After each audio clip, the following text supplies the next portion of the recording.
If I sold you on a piece of stationary equipment and the investment, right, like you don't want to spend $300 to $600 to $1,000 on something that you might not use, right? The idea that, oh, if I buy it, if I spend a lot of money in it, I'll use it. No, I know somebody that spent over $1,000 and it became the most expensive coat hanger they ever had. It collected dust.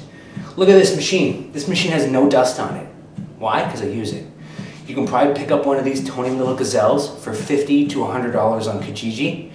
It's so cheap because people don't realize how much of a beauty this thing is. First of all, it is super quiet. It's quieter than any bike, and it's quieter than any other machine. I'll show you how quiet it is. Okay?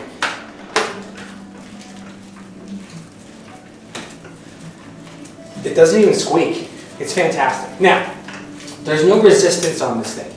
The only resistance is gravity. So I'm having to push with one leg while I pull with the other, and it's got an upper body component. Now, this isn't going to replace a rower. It's not going to replace the Airdyne, right? Because the Airdyne has resistance to it. This is free moving. But there is still some muscular use to push these free arcing arms. So you can come down here and go quiet. And just do this.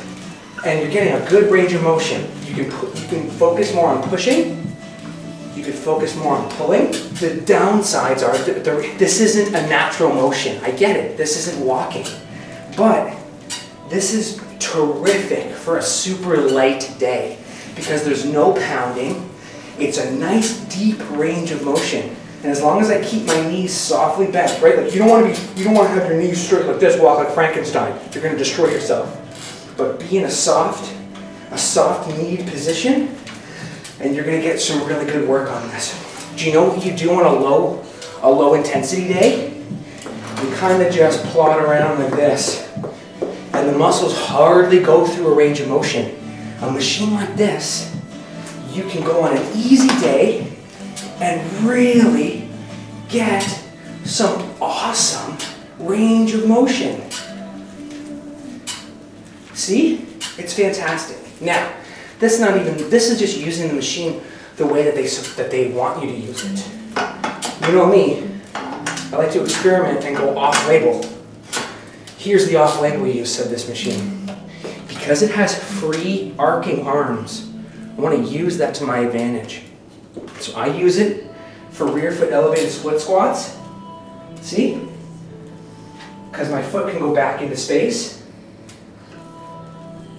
And you can't really push off this leg, right? You can't push off it because it's an independent arc, okay? So here, all my weight's on my front leg. My back leg is there just for balance. And I'm just doing some easy rear foot elevated split squats on this machine. Off-label use, okay? Got my knees on the pad here. And remember, all this is it, you go from this to a long lever plank. In. And out. I don't know if the camera's catching this, but I'm shaking like crazy. Strong arms. And we're just letting these go. And if this is all you come, well then there you go. It's a long lever plank, knees plank.